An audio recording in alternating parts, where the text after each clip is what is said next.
इस वीडियो में हम देखेंगे कि एक्सपेंसेस मतलब जो हमारे कंपनी के जो डेली के खर्चे होते हैं उसको हम कैसे एंट्री कर सकते हैं। तो यहाँ पर जैसे इन्वेंट्री के नीचे आपको एक्सपेंसेस का एक ऑप्शन दिख रहा है। एक्सपेंसेस में हम एंट्री क्लिक करेंगे। क्लिक करने के बाद में आपको इस तरीके से आपको एक्सपेंसेस का दिखाया जाएगा। यहाँ पे नीचे में एक प्लस का बटन है, इस पर आपको क्लिक करना है। इस पर क्लिक करने के बाद में यहाँ पे पहले लिखा हुआ है what is this spend for, मतलब ये किस चीज़ के लिए खर्चा है। तो यहाँ पे फॉर एग्जाम्पल फूड लिख देते हैं,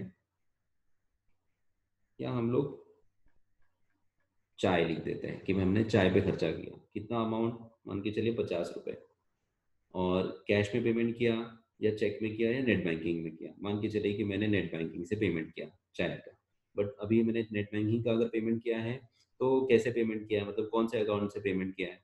तो जैसे मान के चलो मैंने मेरे जो कंपनी अकाउंट है उससे पेमेंट किया है, तो मैं आईसीआईसीआई बैंक यहाँ पे सिलेक्ट करूंगा।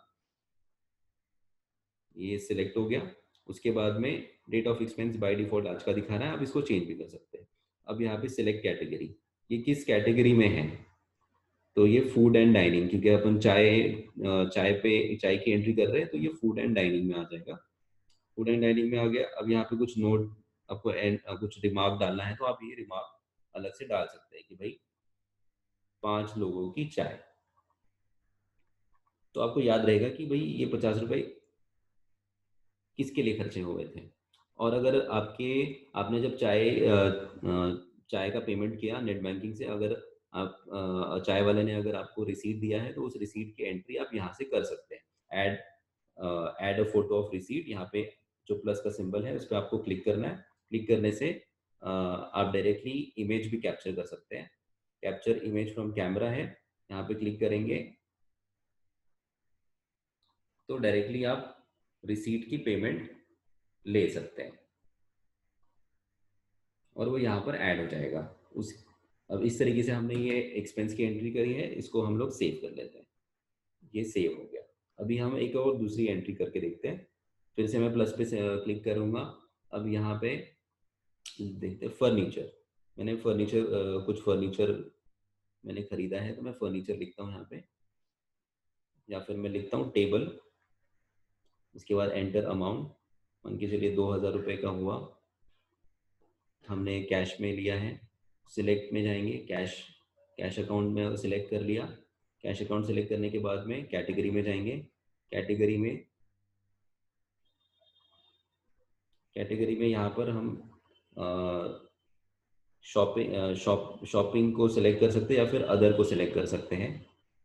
उसके बाद में यहाँ पे नोट डाल सकते हैं कि भाई ये किस चीज़ का टेबल है, कंप्यूटर टेबल। या मान के चलो कि मैंने जिस पार्टी से खरीदा है कंप्यूटर टेबल, उसका नाम भी यहाँ पे लिख सकते हैं। अब यहाँ पे ऐड फोटो ऑफ रिसीट, अगर वो रिसीट मिली होगी तो आप उसका रिसीट यहाँ से अपलोड कर सकते हैं, या कैमरे से खींच के अपलोड कर सकते हैं। फिर हम लोग इसको सेव कर लेंगे। तो इस तरीके से ये टेबल की एंट्री हो गई। ओके, अभी हम लोग एक और एंट्री करके देख लेते हैं। मान के चलिए हमने खरीदा लैपटॉप,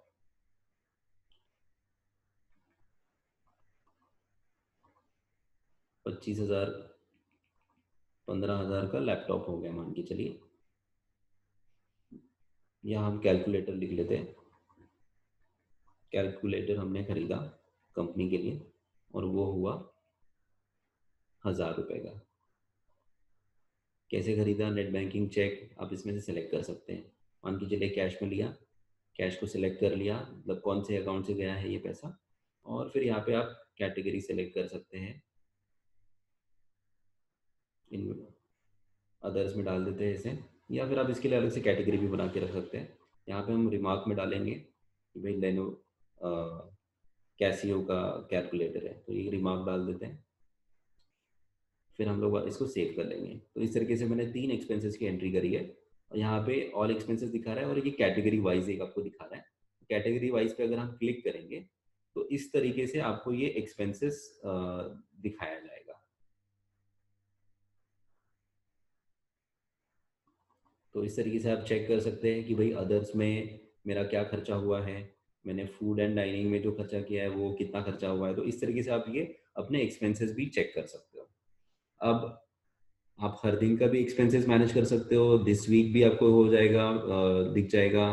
पूरे महीने में कितने एक्सपेंसेस हो गए उस पर क्लिक करेंगे तो पूरे महीने का दिखाएगा, पूरे साल का भी यहाँ पर दिखाएगा। यहाँ पे हमने एक सेटिंग का भी ऑप्शन दिया है जिसमें आप कैटेगरी बना सकते हो यहाँ पे। उसके अलावा यहाँ पे हमने कुछ फिल्टर भी दे के रखे हैं कि आपको फिल्टर करना है कि 3 महीने का मुझे चाहिए या भाई या कुछ पर्टिकुलर डेट का ही चाहिए, तो हम वो डेट सिलेक्ट करके भी अपने एक्सपेंसेस पर्टिकुलर डेट्स के भी हम एक्सपेंसेस देख सकते हैं। उसके बाद में यहाँ पे हमने एक और ऑप्शन दिया है, सेटिंग के राइट साइड में 3 डॉट्स दिख रहे हैं आपको, उस पर क्लिक करेंगे तो यहाँ पे प्रीव्यू, तो आप ऐसे प्रीव्यू कर सकते हैं पीडीएफ फॉर्मेट में। उसके अलावा हम डाउनलोड कर सकते हैं, शेयर कर सकते हो, प्रिंट भी कर सकते हैं। तो ये इस तरीके से आप अपना पूरा कंपनी के डेली के खर्चे इसमें मैनेज कर सकते हैं। Thank you.